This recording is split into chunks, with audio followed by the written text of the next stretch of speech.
Ruben? Yes, so if we don't have the know-how or so forth of how to set up, for example, say now we have to develop an app for the business, would we be able to receive assistance in developing the application or developing technology for it? Since it's developing a concept at the moment, but then launching a full-blown platform.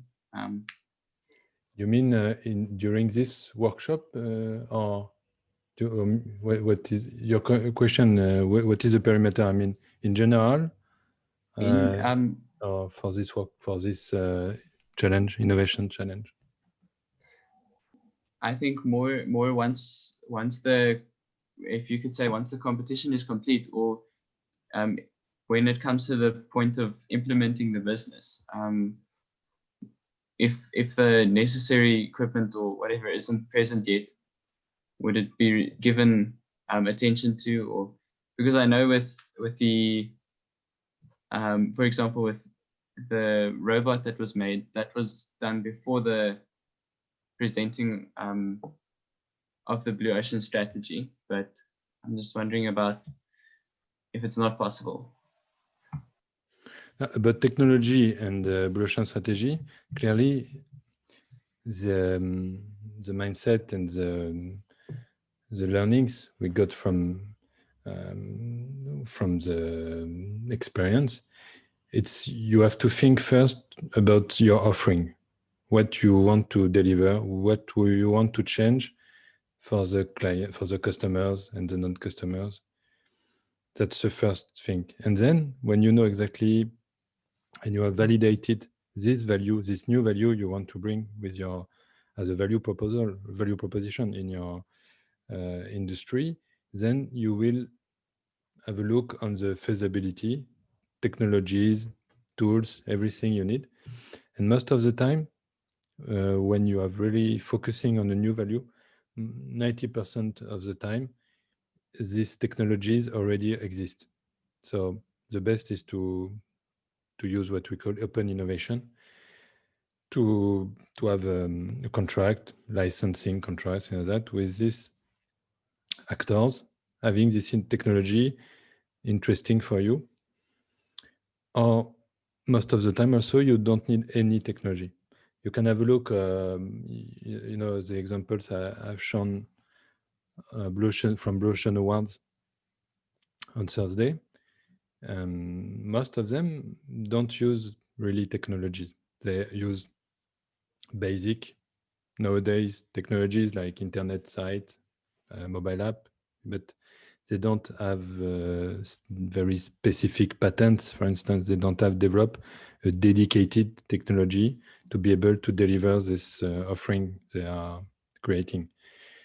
So it's very typical from a Blue Ocean strategy. First, you need to think about the value, and then the feasibility, when you know exactly which value you want to deliver. And most of the time, you don't need really new technologies. Or it can be technologies already existing. For instance, the Nintendo Wii, the gaming console Nintendo Wii, when they have the idea to develop this Nintendo Wii, they found that at this time in 2003, it was in 2003 when they were under development, research and development, they found they found a company from Switzerland working in the medical field. You're already using, you know, accelerator, all this gyroscope, you know, now we have that on the mobile phone, but at this time it was not yet very common. And they found this company from Switzerland, using this accelerator things for to have, you know, teleoperation in the medicine, telesurgery. And they bought this technology, they took a license, they simplified it a lot, and they created the Wiimote, you know, this remote control you have on the Wii. Does it answer your question? Yes, thank you. And another one perhaps is outsourcing, is it a good idea for startup businesses to do? Yeah, and partnering, open innovation, and you can pay for already existing technologies, and the best way to find a blue ocean is to simplify, as we said, to simplify the offering. So a very good way to simplification is to be not full technology things, because technology it exclude, and it's not really technophiles, people who enjoy a lot of technologies. They are not really, it's a very few part of the market usually. If you are able to propose a non-technological offering, I think it can be helpful. It will be simpler. You will find this brochure very more easily, my opinion. But you need, of course, an internet site. You need a mobile app, SMS, mobile phone. You need the basic to communicate as today with your customer base. But to develop a very dedicated technology, I think, especially for a startup, it's not a good way. It's not the best way to success, in my opinion. That's my opinion. Okay. Thank you. Welcome. Do we have other questions or comments? Yes, I do. Yes, promise. Yeah, between the trade-off, like the no trade-off between value and cost, there's a discrepancy. I don't understand it quite well. I don't know when would you say you have to have, like, what's your blockage of saying, okay, this is the cost that at maybe 5 rands, I can't go below that. What determines that?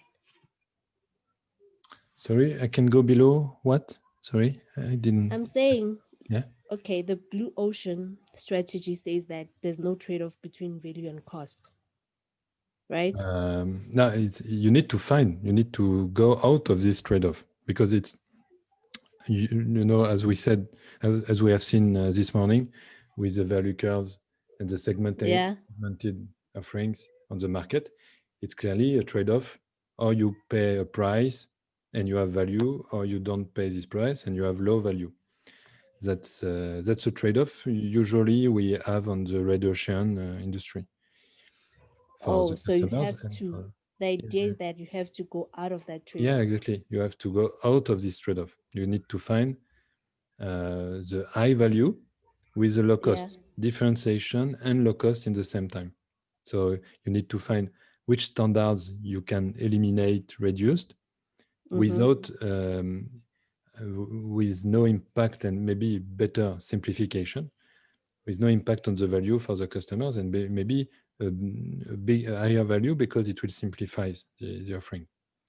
And you Oh, have to reduce, but reduce on the good elements of value. That's the point. And oh, most of the industry, especially the classical traditional industries, they have developed in putting always something new, adding, in increase, with incremental innovation. What we call incremental innovation, it's to start with a basic need, basic product, basic service, and you add features, you add little colors, you add things, and you never eliminate. You never think about what should be stopped, because all the industry is doing the same way all together for years, for a long time, and nobody thought, okay, I will stop doing that, because nobody, no one of the actors proposed to stop to do that. So no one in the industry think it could be relevant to stop this or this standard. When you do that, it's a first step. You are increasing your level of differentiation very, very fast, because you simplify, and you are, the customers understand you are very different. okay. Yes. All right. Thank you. You're welcome. Okay, we'll start again just before I send the link, the new YouTube link to everybody. Jabin. Yeah. Talban. Yeah. So it's just something I've been thinking about, and it's back to Joben's question, right? Because I've realized that one of the most important thing in building a startup is the team, right? You Yeah. see a lot of Mm. successful startups. One of the core thing that they had was a great team, and I Yeah. think his question that question is raising it's very important, and I see this as an opportunity for us to connect and network, because you have like 26 people with different expertise in different areas, and this could be an opportunity Yeah, for clearly. some of us to form these relationships. Yeah. As you see in most cases, the guys who build these companies together would come from the same university, especially in they have some sort of background together, they've worked together in certain things, and we can maybe pursue that as an outcome of this workshop, to just form relationship, meaningful relationship together. For example, myself, I'm a computer science student. I've been programming for a while, and that's my expertise. And I know that a lot of guys who come with you know different set of skills that we can, after these ideas are fully fleshed, we can see how we collaborate. Yeah, yeah, clearly. And this is the opportunity today during this session to know you better, to know each other better, and maybe to have this proposal to find the good skill, the good person you were missing in your project.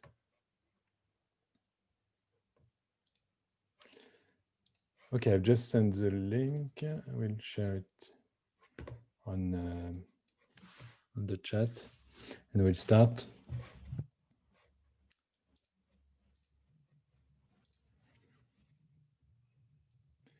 The YouTube live for this last 2-day session. It's on the chat I just shared. Okay, so we are now full. We start. So I hope you had a good lunch. What we'll do now, it's the third workshop. It's all about the identification of the key needs for your non-customers. So before lunch, you were listing and profiling the non-customers for your industry. And now we will identify what is key, and always thinking with this big elements mindset. So what is the biggest thing for them? If I if I take an overview, all over that, I see this and that, which is very in common to all these non-customers, which is very key. It can be pain points, it can be dreams, it can be issues, things they like in other industries. Like we talk about in the transport about people owning their own cars. They are non-customers, unexplored non-customers for the transportation industry, because they have key needs for them when they use their car. Okay. And then we'll have a sharing session.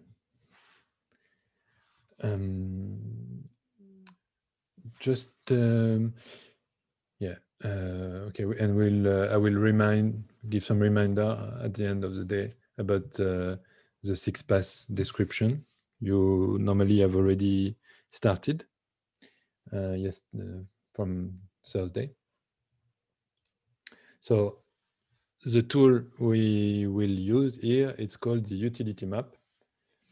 It's a very efficient tool to detect the big elements, what is key for the non-customers. And it's very important in Brush strategy to know what are these hidden needs, pain points, hidden potential to propose a new offering on the industry. And you will find them in the non-customer's experience. So here, the buyer user cycle. Here you have columns, the columns of this two-dimension matrix. It's a table. This the columns are the buyer user cycle. It's I will give you some details just after. It's each step your customers and your not customers are living. Each key steps in their experience. And the lines, they are what we call the utility levers. Utility levers, they are the main leverages you can use when you deliver a value with an offering. So I will give you some details about buyer user cycle here. For a service, for a product, it's basically each steps of the experience when you are buying, searching, comparing, using a product or a service. For a service, yeah, it would be first the need, the search. You need this service to do this or that, to be transported, to treat your waste, to, I don't know. Then you search for a solution for a service or a product. Second step, you compare. You compare different solutions. You maybe have a research on Google, and then you have your selection criteria. You remember here about the strategic Canva selection criteria. Then you choose, you make your choice, and then you order. You subscribe, or you take a subscription, or you pay per use. And the third step, you will start to use this service, and you will use it. Maybe daily use, maybe for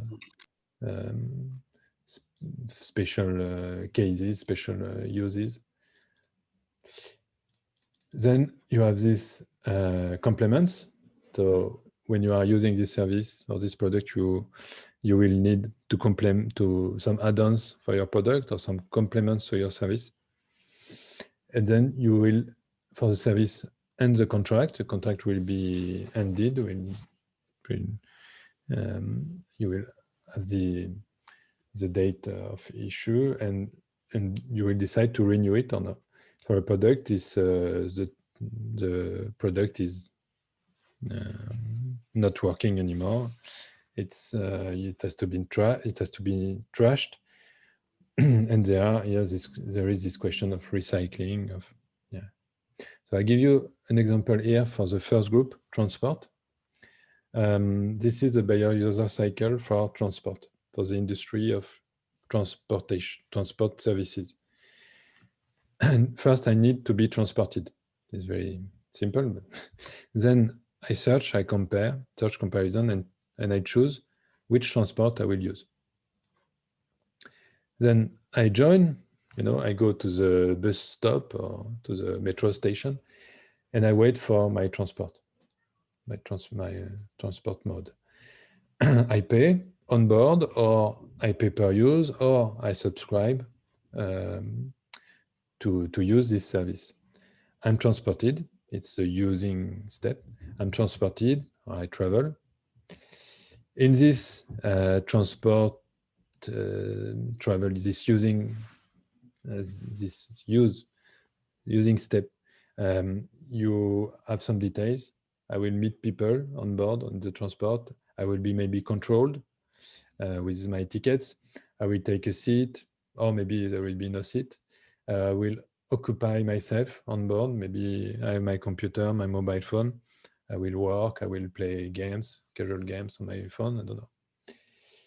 And then the sixth step, I leave the transport, maybe at the bus stop or the train station, and I join my destination, because maybe the transport does not bring me exactly where I want to go. Okay? Do you have question here about this example for transport? for the buyer user cycle. Okay. So second concept, it's utility levers. Utility levers, it's all the description of the value. It's directly coming from the research from Chan Kim and René Mauborgne, the two writers and teachers of from the INSEAD, who are the writers of the Blue Ocean Strategy books. And they realized that we need this description to know exactly which needs, which hidden opportunities on the market we should address in terms of value to satisfy and to take back with us the non-customers. And in fact, this description of the utility levers, each utility lever of this vision, it can describe any offering. In fact, you can, in terms of value, you can describe any offering with these levers. It can be a mix of levers, but you always bring one of them, at least one of them. So they are functional on the left, and they are emotional on the right. Functional, it's all about productivity. So losing or getting money, productivity time, productivity money, productivity time, losing or getting time. Simplicity, when you simplify, when you bring an easiness, physical or intellectual, to the client.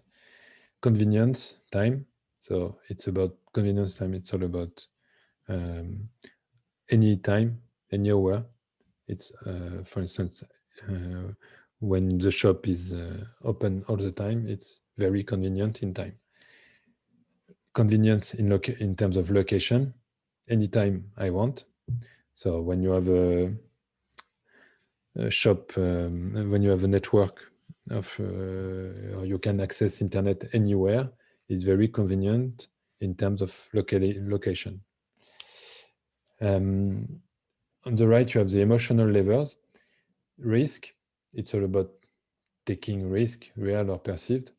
You know, like you were mentioning it about the bus. When you are in the bus and you feel risky, maybe you are less risky than in a car, we said, but this is the feeling, this is this emotion of risk. The fun, it's all about entertainment, having fun.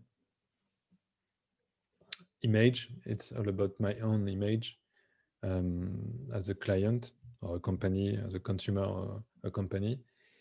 And ethic environment, it's all about environmental, ethical friendliness. When you take care about the earth or the group or the society. Okay, so when you see here, when we mix this buyer user cycle and this utility levers, we have what we call the utility map. And all your objective in the visual exploration step, so the second step in a Blue Ocean strategy, Blue Ocean shift process, all your objective is to detect where, in terms of experience, step in the experience, and in terms of utility, where are these hidden key, I would say, these key needs from your non-customer. Are they in this, at this or this step of their experience, and are they productivity, simplicity, risk, or something else? So all you will do now for 40 minutes, it's the second workshop of the day. In this page, you have it in your workshop guide. For each group, you have this. I have already written, but it's a proposition. It's a proposition for your for your buyer user cycle for your industry. Okay, but you can edit it, you can change it, you can modify any way you want. Okay, it's just a proposal to make you start. So first step, you have to validate this buyer user cycle for your industry. Okay. Second step, you will go back. You will have it's very important. You need to have in mind all the non-customers you have listed before the launch. Okay, and you have to have in front of your eyes this list to be able to understand. Okay, when I take an overview and I go to the big elements in all this list, which boxes here, in which steps in the buyer user cycle are key and in common for all my non-customers. So you will tick the box or the boxes. It can be maybe 2, maximum 3, where you have the maximum of issues, of pain points, dreams, where it is the most important for your non-customers you have listed. This is the second step. And third step, you will do the same, you will proceed the same, but for the utility levers. So you will circle the utility levers, the most important for your non-customers. And with these two information from the box here and from the box and from the utility, you will summarize in one sentence the key need, what is the most important to your non-customers on your industry. In one sentence, it's yeah. And you have this, you see, for each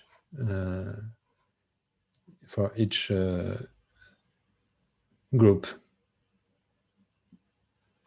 Do you have question about this workshop?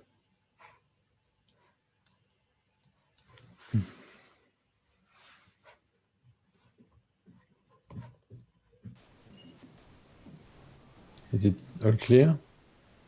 When we're looking at the industry, do we look at what's existing or what we will make exist? Existing. For the steps. No, the existing. It's not. It's not about current value anymore. It's about the non-customers. Here, it's the key issues and dreams of your non-customers. So the people you have listed just before the launch. So you need to have this list in front of you, and you will understand them. The objective is to understand what they are experiencing. Why are they non-customers? Why a guy prefer to buy a car instead of taking the metro? It's very basic. You see? And because he has this and this problems, this needs, he want to be independent, he want to be in safety place. And so it represents a moment, maybe several moments in all his experience of transport where it's very important for him. And it represents also utilities, for instance, here risk, the umbrella here, it's risk. And maybe the convenience. You can go anywhere you want. It's very convenient. And maybe you need to be sure that it's the same. You need to take into account all your non-customers. But it's this way to proceed. The guy with the car, what is key for him, when, and which utility. The guy who is a taxi driver, the guy who, all your non-customers, for instance, the children, the people you need assistance who are traveling only with ambulance, and so on. So for each of them, you need to identify and take an overview. The big elements finally with an overview for all your non-customers. Mostly, this is this and this step, and this is this and this utility, and then you summarize. Does it answer your question? Yes. So if I understand correctly, we look at the mainstream system that is in place and that people are using, and then we say, okay, but the non-users at Yeah, these. of course. The non-customers, they are non-customers, non-users, non-payers, non-buyers of the current system, of course. Yeah. Mm. all And you- then yeah, sorry. I also realized with our group, at least, we have quite a few people not using the system or being against the system, but for different reasons. So would we take the main group into account, or perhaps just 3 of the concerns that they have? Yeah, usually this step in the process, we have interviews. So it's very more details. We'll have the voice of the non-customers. Here, it's a 3-day workshop, and we have to think to give perspective by what we are feeling about these non-customers. So here, I would say you make an average, considering all the non-customers you have listed. Let's go.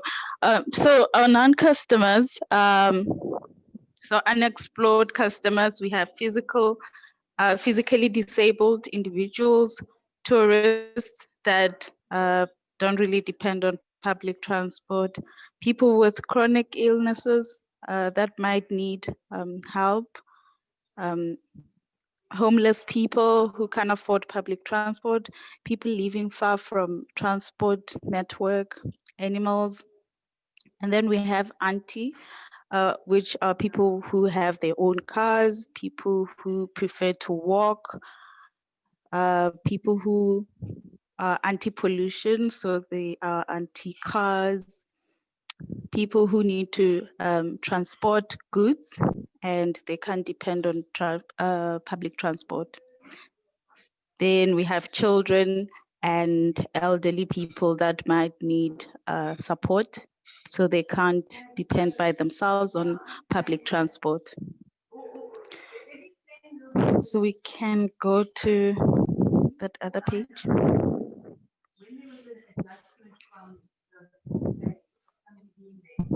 Mm. So since our I think the main reason that the main reason for those the non-customers it's convenience. So they might need a convenience in time and distance. So if there's no public transport close to where they're staying, they prefer to have their own car so that there's no hassle in trying to find the transport. And also just getting from different places with ease. So the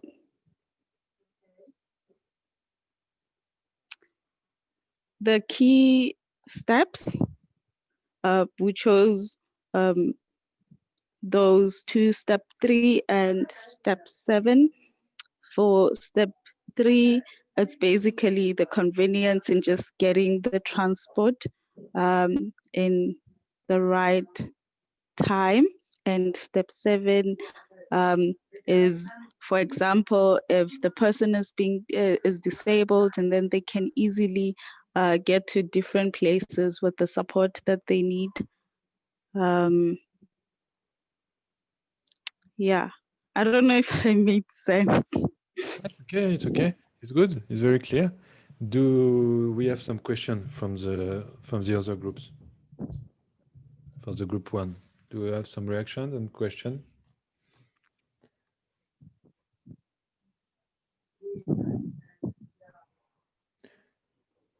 In fact, you see, most of the non-customers in the transport, they are mostly people who cannot use public transport because it's not the right time, the right place. They are not delivered they don't access directly to their home, to their place. They cannot move by themselves. It's all about convenience. It's exactly what they say. It's okay. we hand over to the other group. If there are no questions, or feel free to react.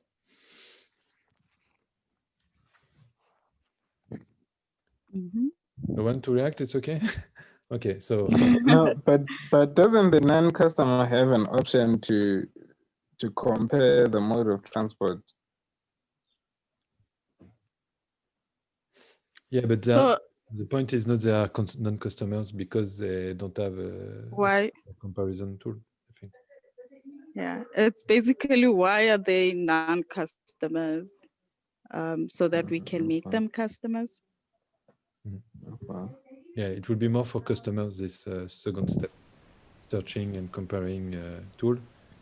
It's more for real customer currently, not for non-customers. Because non-customers, you see, with this non-customers approach, we can discover new hidden needs. If you only analyze customers, you don't see these needs. We reveal some. Okay, so I propose to switch to the other group. Which group want to hand over? Group 2? We follow the order. Group number 2, you are ready? It's okay? Revenue? Okay.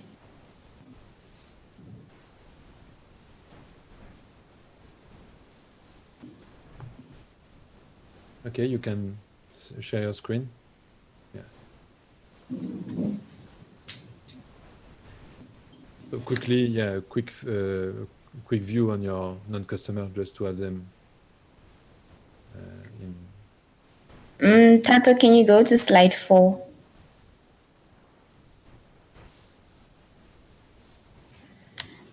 So for revenue collection, our non-customers were tenants, residents in informal settlements and rural areas. We have had family assistance, whereby sometimes households are owned by pensioners, so they get help from other family members to pay their debt. On Ante, we also had fraudsters, illegal occupants, entitled residents that don't want to pay, environmental activists. On to B, we had low-income households, informal businesses, and unsatisfied customers. So we will move to slide 8.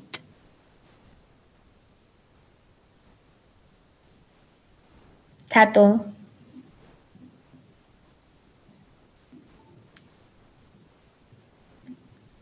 So for revenue collection, our buyer user cycle goes as follows. I need to pay my municipal bill. I search and compare payment methods. I create an account. I pay an account. The payment is successful. I log out and then the account is settled. The key steps for your non-customers. Remember, the non-customers are people that are already not so interested in the solution. So the important steps to them would be to pay the account, the payment being successful because this is online, as we can use apps to do it, mobile apps, or when you log on to City of Tshwane's website, then you're online. So you'd wait until your payment is successful, because sometimes due to network problems, then you'd find that it would require you to make payment again because it did not go through. So the payment being successful is an important step for a non-customer. And the account being settled, because then if it's not settled, then they won't unblock them if they were owing electricity. And they would actually want to log out. I don't know why we don't have a mark there, but we had previously when we were editing. And we had said that the utility key for our non-customers, it would be the image, because once you pay your debt, then your image is restored in terms of it improves your credit record. And we also have convenience of time, whereby it will be convenient for them to do it at their desired time. Because remember, with municipal offices, they have trading hours whatsoever. But if it's EFT, then they get to do it when they want to do it. And the last one is simplicity, whereby it offers them ease of use because it's easy to use the online option. Do we have any questions? Very clear, very nice, very interesting. Do we have questions for group 2?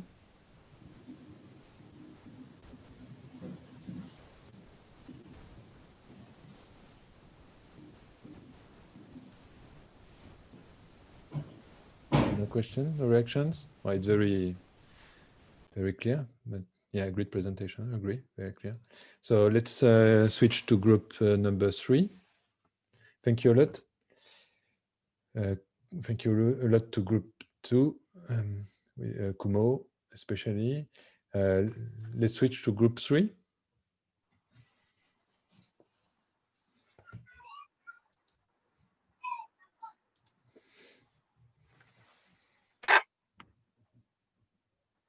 Lebogong, you will. Yes, Bruce, uyilahlele la. I'm supposed to share the non-customers list, yeah. Okay, you can remind us just by voice. Yes. If you want. Just give me a second.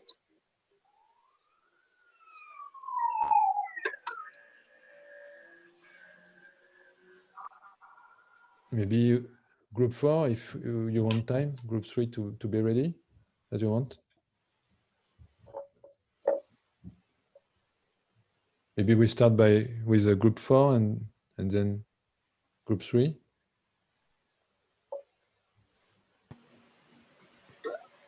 Okay. Okay, who is ready in the group 4? You Ben? Yeah. Lebogong, it's okay. You are ready right now for group 3 or no? Not yet, Alban. Okay, so we give you time and we switch to group 4 and we come back to you. Okay. Okay, no problem. Okay, so Pinky, sure. Yeah, Joben, yeah. Good. Okay, so our non-customer base was the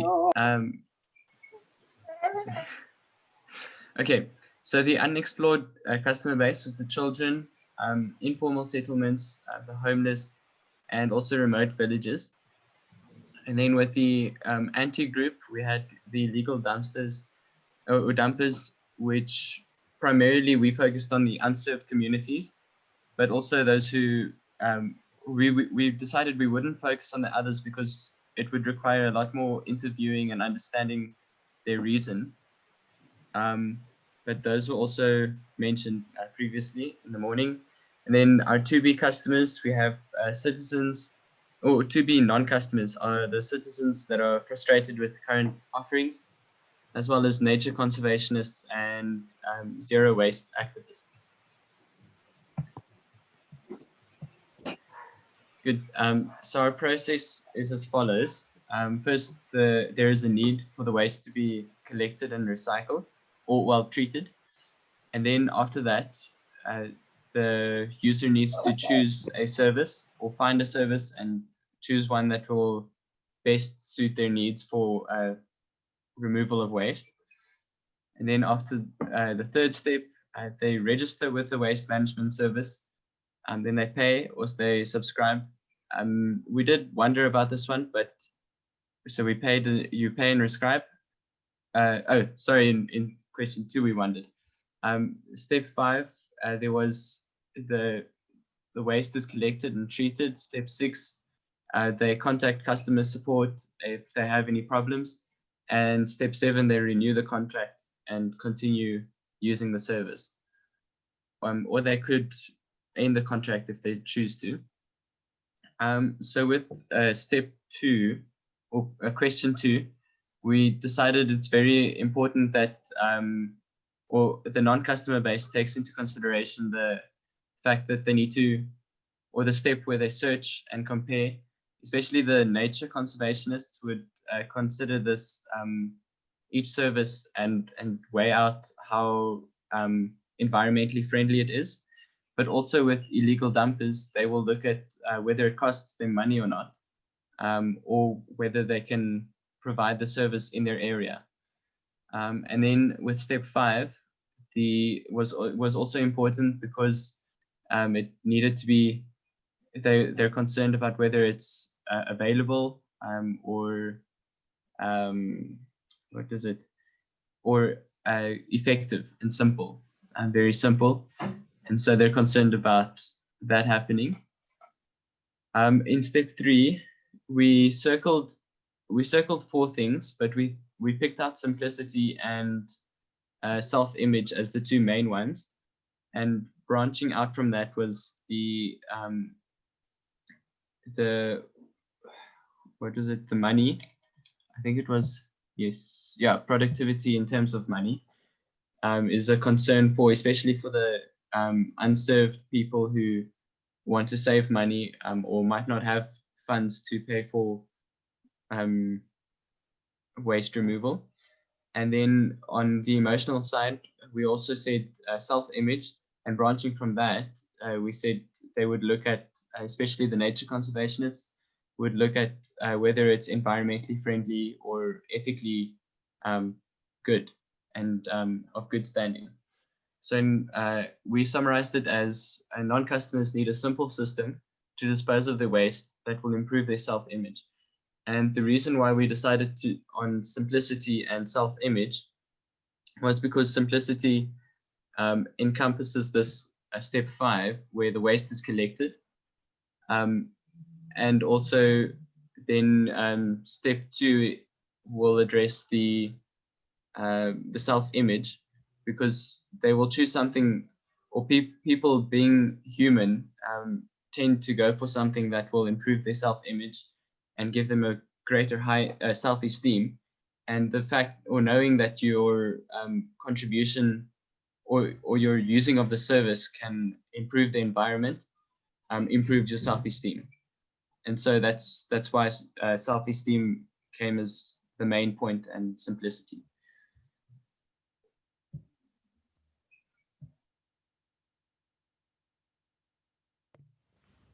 Some reactions, questions for Joben and his group.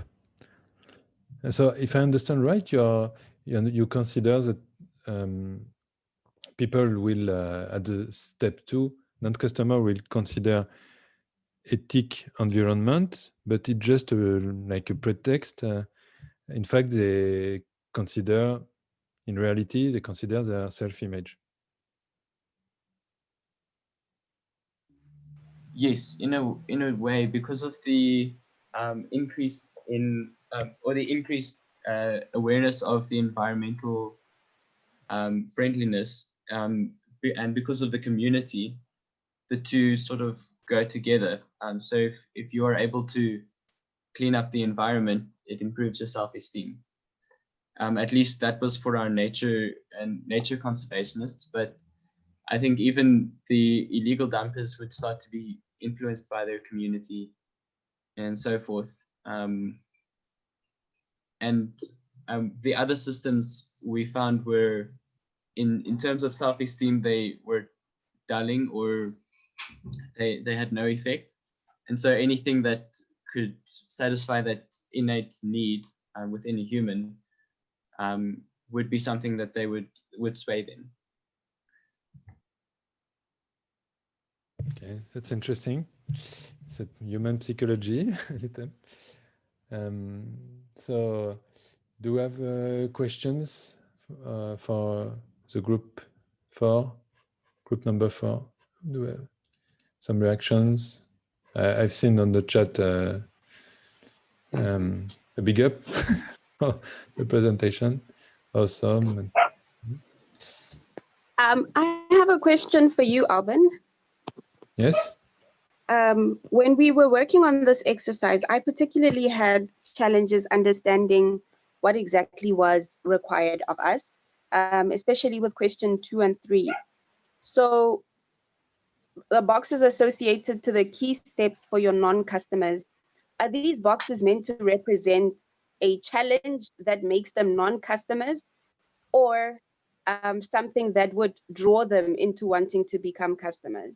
No, it's very simple. It's what is important in their experience for them. So it can be important for good reasons or for bad reasons. It can be because they have pain points or because they like what they are experiencing in their alternative industry or their own alternative they found. So these are reasons for why they are non-customers.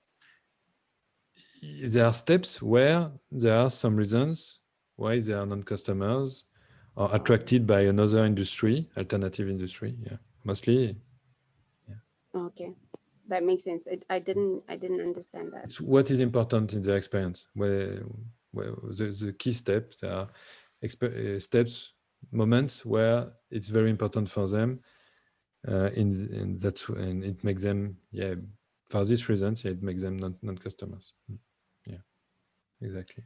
So just lastly, like I'm not gonna bother anymore, but No, if we had picked option 1, for example, would it have qualified as a reason? So if I were to work on my own and pick option 1, would it in any way feed into the system correctly? What do you mean by?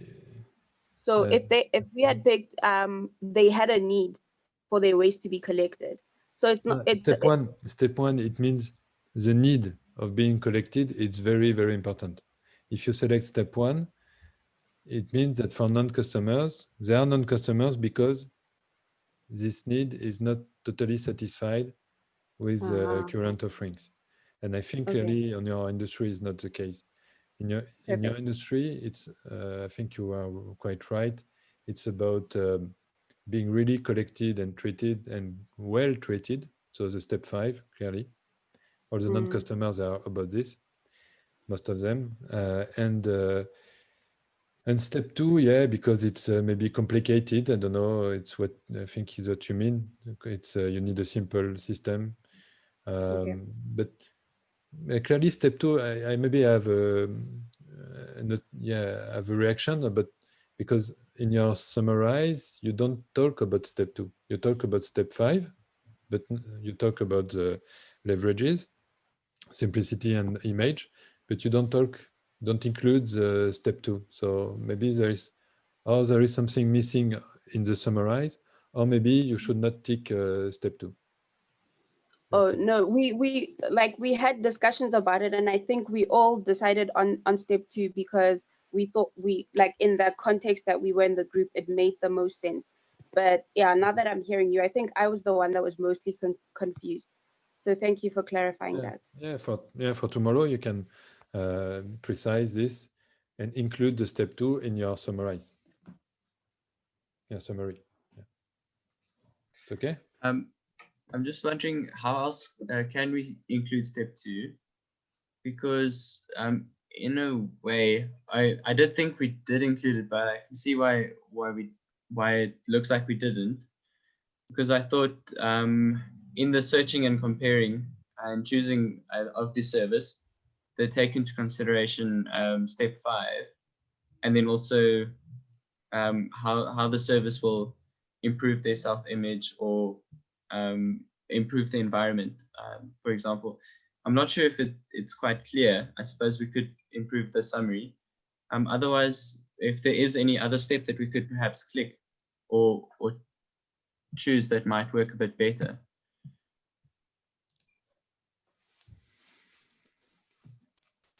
Yeah, in fact, it's the limit of a 3-day workshop.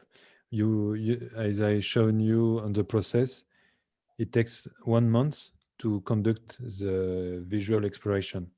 So what we are doing now here, normally it comes from around 50 interviews we had with non-customers, and then we have counted all the key issues and dreams of these non-customers to build the utility map, and we have quantified that. Yeah, it's more about feelings. So of course, feelings has some limits. but it's what you normally with the group and with this discussion between the group and the group members and with the other participants, normally you are certainly not very far from the reality. With a non-customer list, and from this list you detect what is in common to all these non-customers, and I think it's quite almost about that. It's not very precise, but I think we have normally we acquire data in a full process. We have interviews, very specific interviews with data, with quantifications of all the issues, the pain points, dreams each non-customers have at each step. But here we have to simplify to do that in a 2-hour workshop. That's the point. But I think it's just to show you also the mechanic and to make it used, and I think you are not far from the reality. Would step 4 perhaps fit better? I'm not sure if the rest of the groups have any feedback. Yeah. Because we were really struggling to find more than the one. So.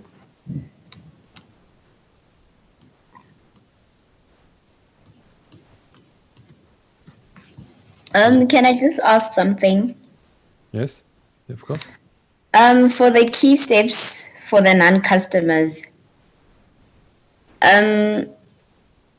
is it important for them to search and compare their waste solution as composed to paying and getting the waste collected and treated?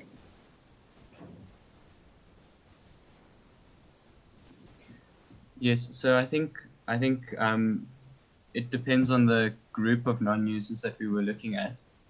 While the environment, so I suppose we would actually tick both, because the nature conservationists would be concerned about choosing the right one, and perhaps the others as well, because it affects what they pay, but they would be more worried about paying and the step 5 of how everything gets removed, all the waste gets collected. Okay. I see, yeah. So I propose to switch to the group number 3. They are ready.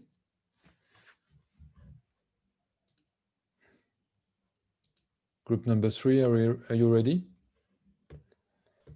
Yes, we are, Alban. Yeah, okay. So you can share your screen.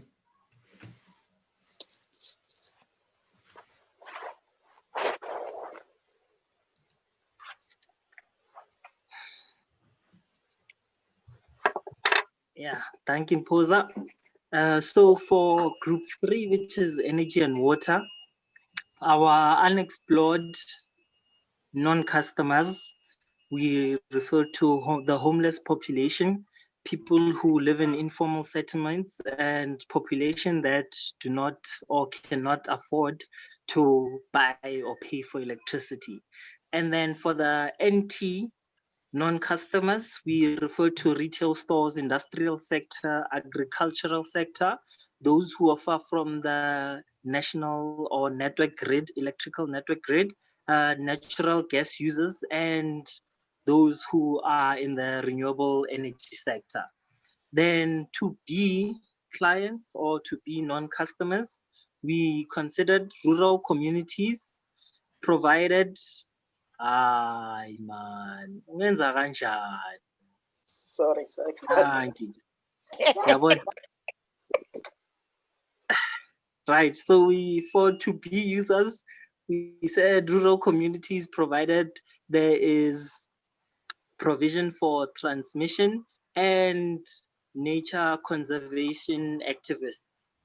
Right, we can go to that slide. Yes, yeah, slide. Slide number.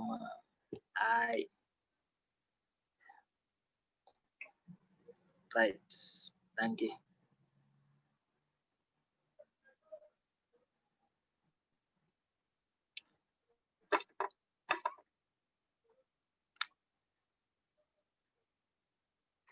Right. Now, when it comes to issues and dreams of non-customers, we have 7 categories, where the first one being I need energy/water. I search, compare, choose my solution. I register to the energy water service. I pay per use or subscribe to the service. I use electricity/water.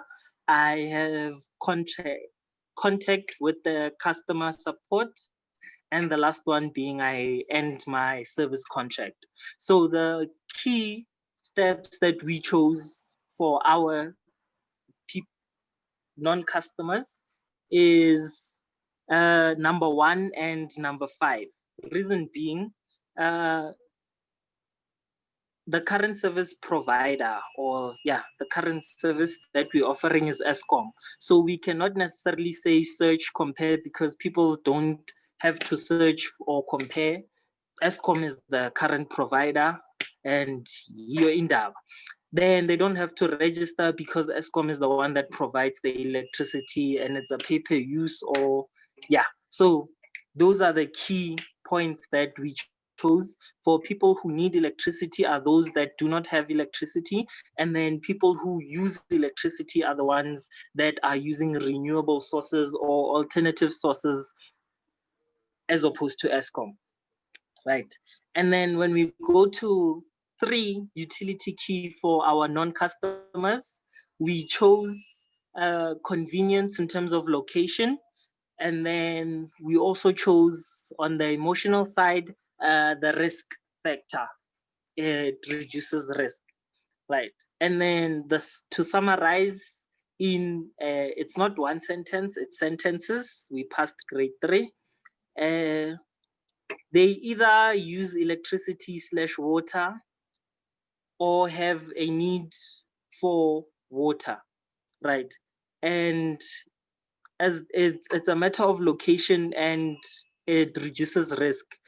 For convenience in terms of location, we refer to it in terms of people don't really choose where they stay and they want electricity where they stay. We have a land issue where people, in order for people to get land, they will most likely have to go outside of the urban areas. And that also causes a problem because they're far from the central grid and a new infrastructure has to be built for them. So in that case, we need energy in terms of convenience. And then in terms of risk, for people who do not have electricity end up having risk in terms of they resort to paraffin stoves and illegal connections, which can start fires. We know that paraffin stoves, we have a lot of informal settlements that burn because of that, and also illegal connections because most people who do the connections aren't really aware of the standards that are used or just ignore the standards, and the system that they connected is overloaded. It starts a spark, which oftentimes results in a fire. And that is us.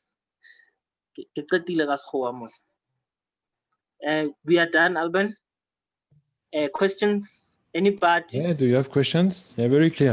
I think it's very simple. You see, very straight to the point, risk and convenience, because convenience people who are non-customers, they need energy, water anywhere because most of them are moving, homeless people and things like that.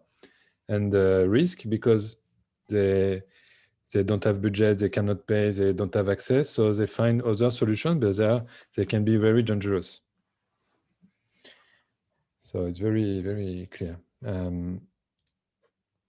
On the chat, we say, people, it's a big up too for you.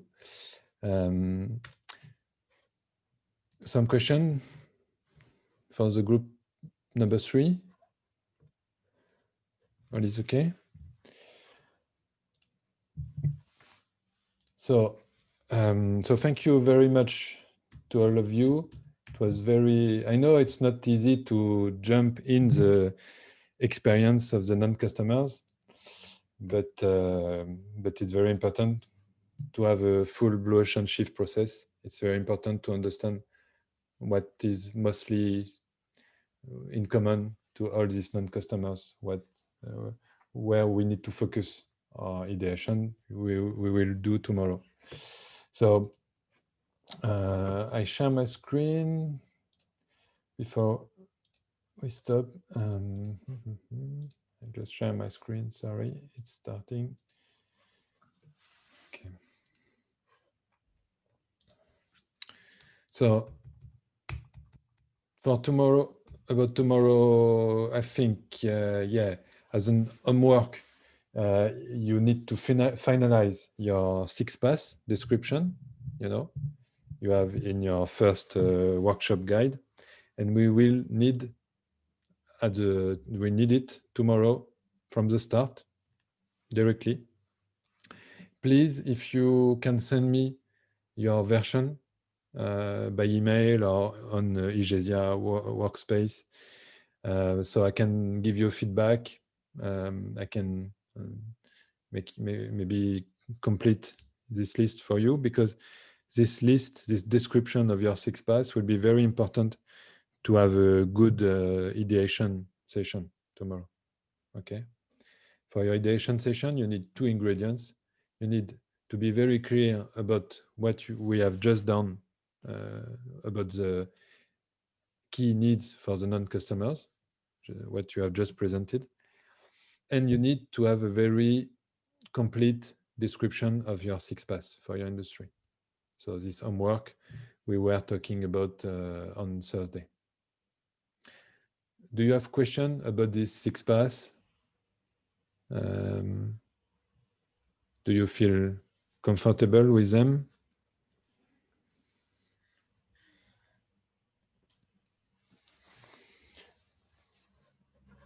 So is it okay if each group can send me in the evening, or even tonight late, if you can send me your description of your 6-pass, so I can have a look and make you a feedback, and tomorrow when we start you will have a full version, operational version. Hi, Alban. Yes. Yeah.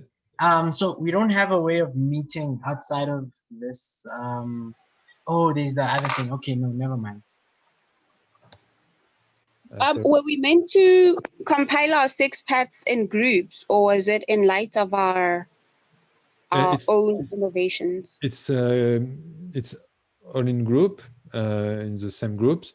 You can share and have one version for your group, or you can, each of you have your version and you will put it in common during the ideation. The objective of this, we use this 6-pass description, we use them as a support to have ideas, to generate a maximum of new concept, new offerings concept. So the most details you have from a different point of view from the group members, the best it is. But you can also consolidate it, version if you want.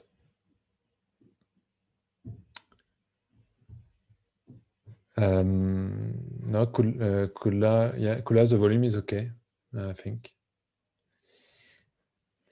So, okay, you send me that. So tomorrow we'll start with this 2-hour ideation, okay? We have Brighton, a question from Brighton. Yeah. Brighton, you are mute. You are mute, Brighton. Sorry about that.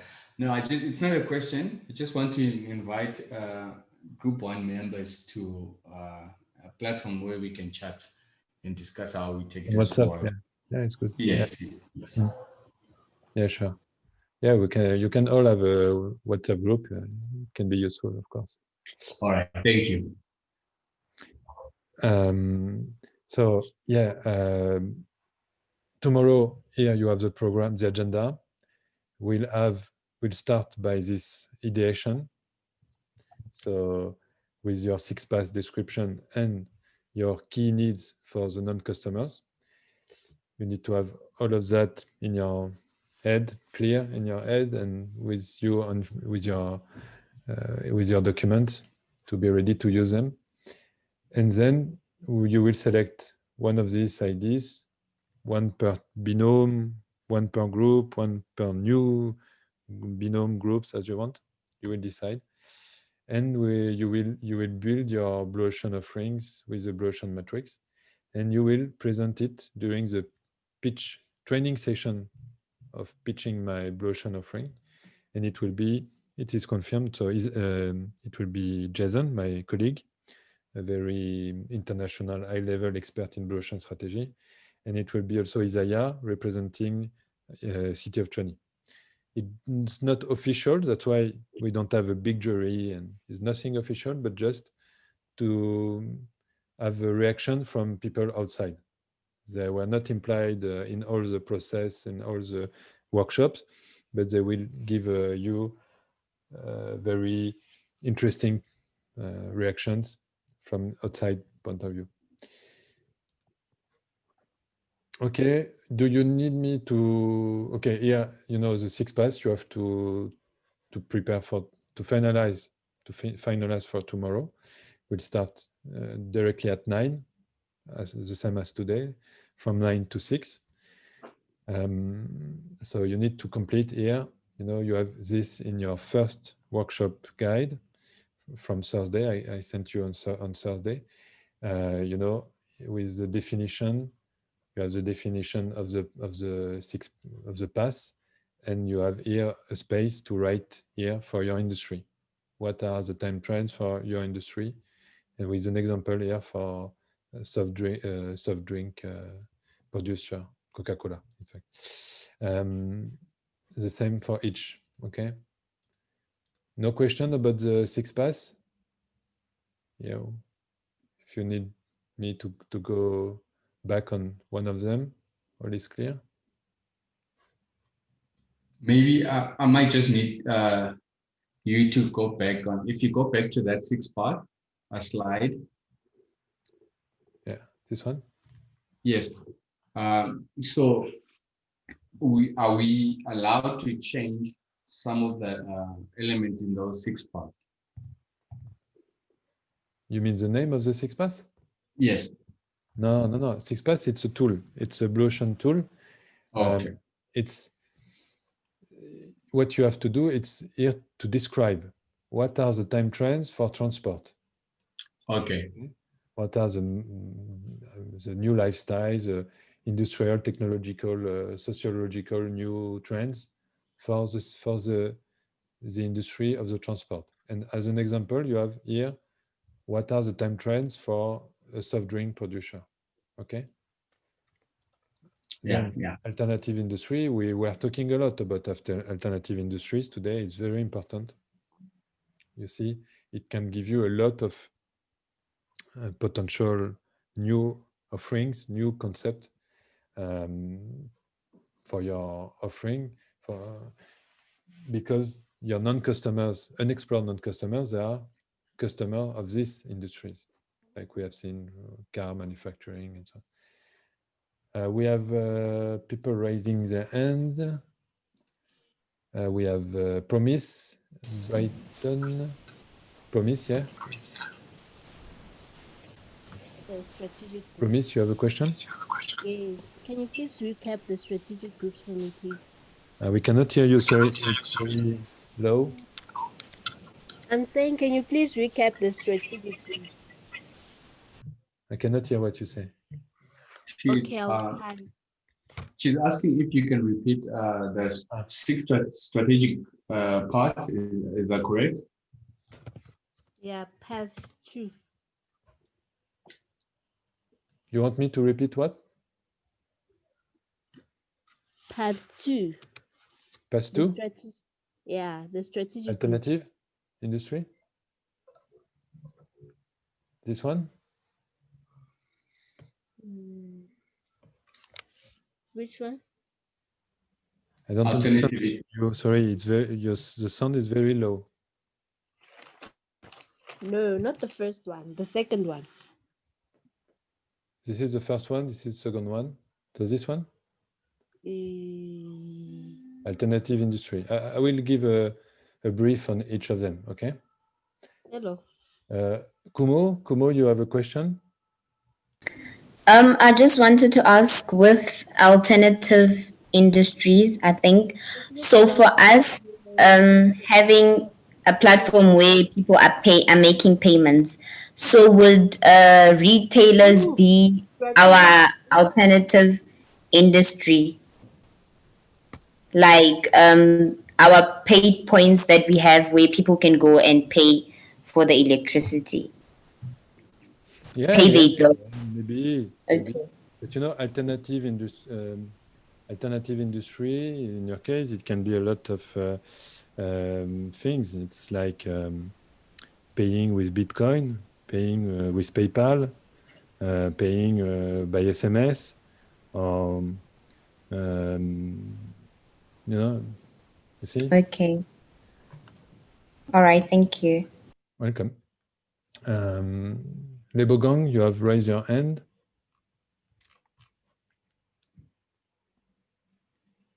Yes. My question, or the question that we had in the group while we were discussing, was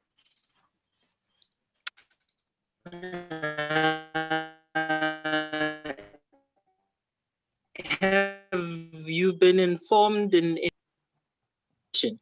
because I know the Blue Ocean one for the top 4 will be next year, February, but the Tshwane University competition itself, when will the final pitches be?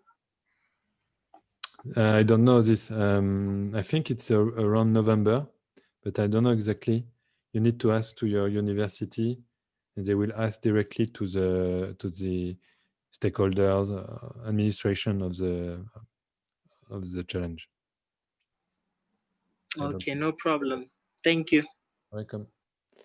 So I will finish with an overview about these 6 paths. So time trends, it's okay. It's all the coming trends, technologies, sociologies, new lifestyle coming in your industry with an impact on your industry. Alternative industries, they are all, alternatives in terms the similar objective or comparable experience where your non-customers are customers. So for instance, for the energy, we talk about people non-customers who have to use paraffin, have to use, I don't know, to use new alternative way to produce electricity. This is clearly alternative. This is another industry. This is the industry of the paraffin production. Okay.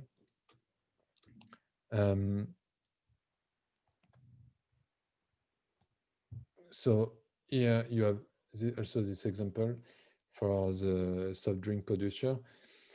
For instance, for transport alternative, as we said, it can be to buy a car.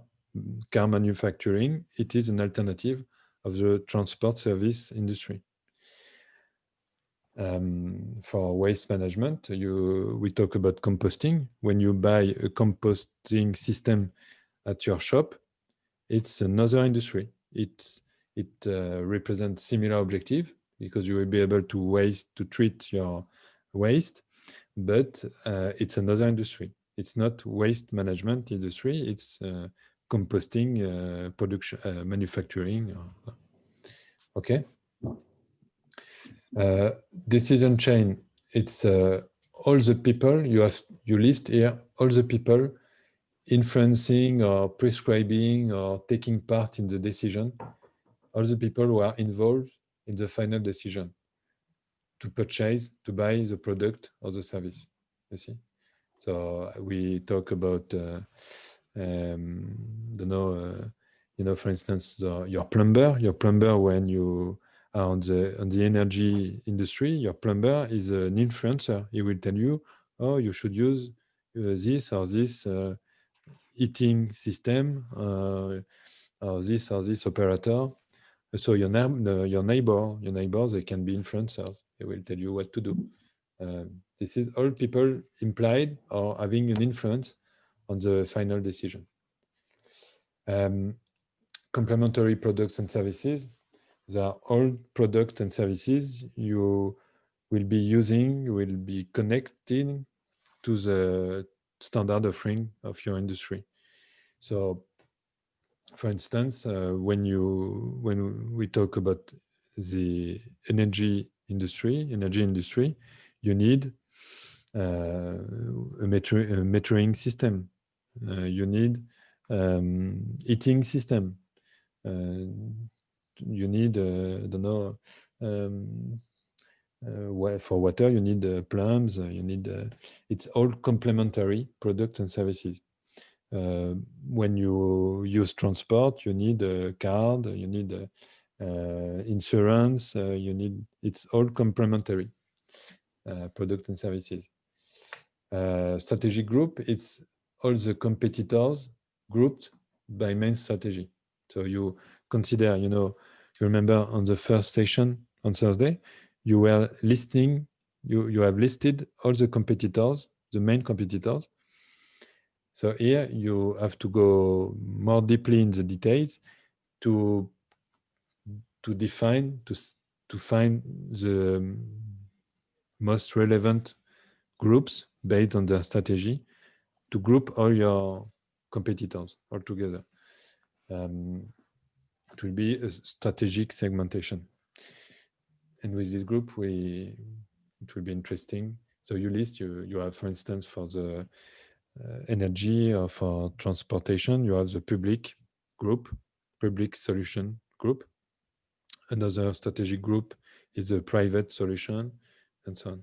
Private companies or emotional, functional. It's all the appeals to describe from a customer point of view, all the functional or emotional. You see, we have seen the utility leverage. We had a look on that. You were using them in just the previous workshop. It's exactly what we described. So you will write here for your industry, for instance, what is to be productive in terms of money, what is to be productive in terms of time, what is convenience for your industry, and for the emotional, the same. What is to be risky, to have fun. You see, you can have a look back on the utility lever you were just using to give you some support here. Voilà, here it is. Is it okay? Is all clear about the 6 pass description? Is there some question remaining? Please.